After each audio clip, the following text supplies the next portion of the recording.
Olá pessoal, vamos dar sequência ao que nós temos conversado um pouco sobre o cansaço, aqueles momentos que a gente fica só o pó, e hoje eu quero falar sobre vulnerabilidade, vulneráveis até a alma, quando a nossa alma fica vulnerável.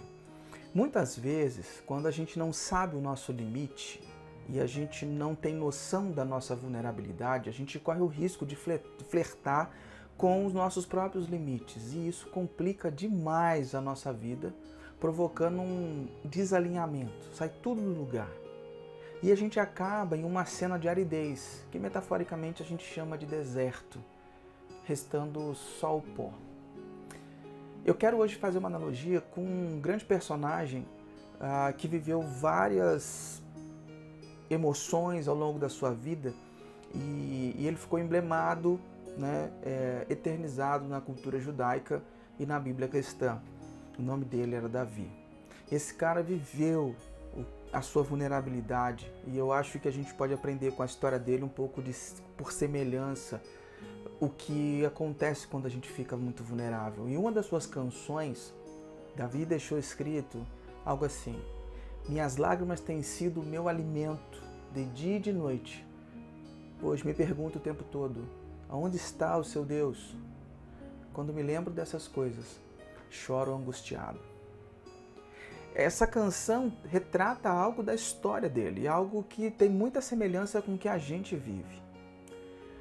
O que será que aconteceu com esse cara para ele ter esses momentos que você também talvez já tenha passado, de acordar e dormir chorando? De só chorar, só ter tempo de chorar. O que aconteceu com esse cara que enfrentou pessoas do triplo do seu tamanho? Lembra do gigante Golias? Já ouviu falar? Esse cara enfrentou aquele gigante e ele está num momento muito mal, um momento muito para baixo. Então, o que será que aconteceu com essa história? O que a gente pode aprender sobre cansaço com isso? É interessante a gente pensar na biografia de Davi. Davi foi um adolescente que na sua adolescência enfrentou um leão e enfrentou esse tal desse gigante. Na sua casa, ele era o filho mais novo, então ele não tinha muita proeminência. Depois de enfrentar o gigante, ele casa com a filha do rei, a história diz, e ele se torna famoso. Logo assim que ele se torna famoso, o rei fica com inveja dele, começa a persegui-lo e ele passa a viver no deserto. Ele passa 8 anos liderando um grupo de excluídos. Até que um dia, no deserto, ele escreve, já mudado, já tinha se tornado rei, e ele escreve essa canção. E quando a gente pensa nessa canção, a gente tem que ir atrás de outros escritos que Davi tenha colocado para a gente poder entender e fazer um alinhamento para entender que momento que ele estava vivendo. Em outra canção ele diz: até o meu melhor amigo, em quem eu confiava e que partilhava do meu pão, voltou-se contra mim. O que destruiu Davi, que fez ele chorar dia e noite, viver comendo lágrimas, foi a traição. Sabe aquele momento? Sabe aquela situação? Você investiu em pessoas e elas se voltaram contra você. Aquele que comia com você, ia na sua casa, frequentava os mesmos lugares que você, saíam juntos, virou as costas para você. Pessoas que você ajudou, que você investiu e apesar de você ter ajudado, saíram falando mal de você. Pessoas que usaram você. Sabe, fogo amigo? Fogo amigo desmorona alguns de nós, nos deixa só o pó. Por isso é preciso entender o nosso ponto de vulnerabilidade. Às vezes a gente suporta muita coisa, mas a traição de um amigo, isso pega muito pesado. Pega muito pesado.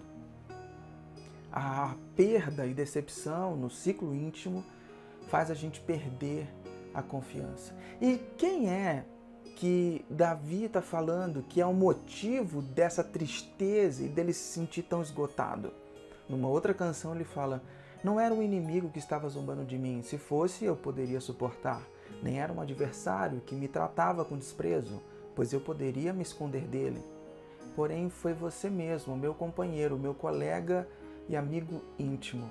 Conversávamos com toda liberdade e íamos juntos adorar com o povo no templo. Davi está dizendo que a facada foi tão profunda que veio de alguém muito próximo. Ele está falando de um camarada chamado Aitofel. Mas há uma complexidade de elementos aqui. Aitofel não era só um amigo, era um conselheiro forte. E alguns estudiosos dizem que ele era avô da esposa de Davi. Era uma pessoa em que jamais ele esperaria uma traição. Davi era um homem experimentado em batalhas, sabia ser perseguido, estava acostumado a grande desafio, grande pressão, assim como você, talvez no seu trabalho, está acostumado com a adversidade, está acostumado com a pressão, entrega de resultado, mas o seu ponto fraco talvez seja o círculo íntimo de amizade. Você não suporta ser traído. E quando a gente não entende que esse é o nosso ponto de pressão, nosso ponto fraco, isso faz a gente desmoronar. Ele está falando de um parceiro de caminhada.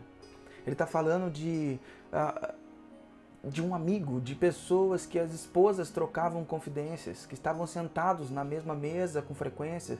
Seus filhos chamavam de tio.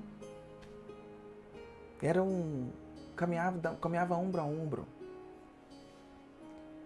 Eles tinham muita intimidade. E isso, quando ele entende que a traição veio dessa pessoa, vem como uma bomba emocional. E nesse momento, o que eu aprendo com a vida de Davi, que pode me ajudar hoje, é que tá tudo bem chorar. Tá tudo bem chorar. Tá tudo bem sentir a traição e sentir o golpe. Tá tudo bem se sentir abatido só o pós. Não tá tudo bem você não passar por um processo de cura e de restabelecimento. Mas tá tudo bem passar por isso. São momentos assim, que esses momentos difíceis que a gente joga tudo pro alto. Pessoas largam emprego, largam casamentos, largam relacionamentos, largam tudo. Momentos assim fazem a gente se desistir. Nós nos entregamos, nos sentimos sozinhos, nos sentimos abandonados. Momentos assim fazem a gente refletir sobre nossas escolhas que antes eram certas e agora passaram a ser duvidosas. Antes de momentos assim, nós somos extremamente confiantes em nossa própria força, nós lidamos bem com frustrações, damos valor ao que não é significativo e escolhemos por impulsividade e imaturidade. Só que nós precisamos lembrar que, sim, há pessoas que entram na nossa vida e causam destruição, mas também há pessoas que entram na nossa vida para fazer alegria e gerar vida. Nós não podemos ficar focados só na traição, no baque que a gente tomou. Não podemos ficar focado e remoendo somente aquele sentimento e como se as coisas e a alegria da vida tivessem ido embora. Após esses momentos, nós podemos aprender a confiar mais, talvez, em Deus, a acolher decepções e frustrações e lidar bem com isso, que é uma coisa que a gente não está sabendo lidar hoje em dia.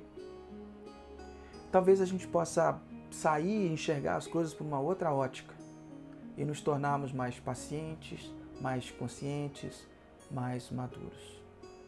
Diante de situações como essa que a gente viu o rei Davi passar, nós temos duas opções. E você também tem duas opções. A primeira opção é você amargurar no coração, se tornar um vitimista na mente e ter imaturidade na atitude. Esse é um caminho. A amargura do coração aprisiona as pessoas e essa amargura se instala lá dentro do nosso coração. Faz a gente ficar se alimentando da lembrança do que as pessoas fizeram. O vitimismo da mente impede a gente de crescer, de evoluir. A gente não consegue identificar os nossos erros no processo. Sempre a culpa é dos outros. Todo o processo, todo o erro foi culpa dos outros. Nós somos vítimas dos erros das pessoas. E a imaturidade na atitude impede a gente de lidar de maneira madura com as situações. Nós passamos a lidar de maneira imatura. E principalmente nos momentos de adversidade. Então você pode se entregar à amargura, ao vitimismo e à imaturidade, ou você pode se entregar à sensibilidade, à confiança e à submissão. Como assim? Você pode se entregar à sensibilidade para perceber outras possibilidades, que há pessoas que estão ao seu redor que vieram para gerar vida, não para destruição. Você pode abrir seus olhos e perceber talvez o que Deus esteja fazendo ao seu redor. Perceber pessoas que vieram para somar e não para dividir ou subtrair. Você pode escolher a confiança. Eu, pessoalmente, escolho confiar em Deus nesses momentos. E o que é para mim confiar em Deus? É confiar no caráter, na palavra e no poder de Deus. Isso não significa que isso vai me levar para um caminho de tudo são flores, muito pelo contrário, mas vai me levar para uma segurança, por um caminho que eu sei que eu não estou só. E por causa disso eu decido a submissão a princípios e valores.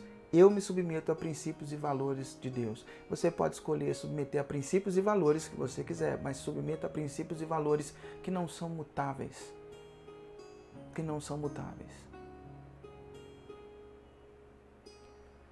Escolha hoje que caminho você gostaria de seguir, para você não amargurar e sua alma não ficar vulnerável. Entenda os pontos de pressão, seus pontos de vulnerabilidade. Quem sabe aí você encontra um caminho para não ficar só o pó.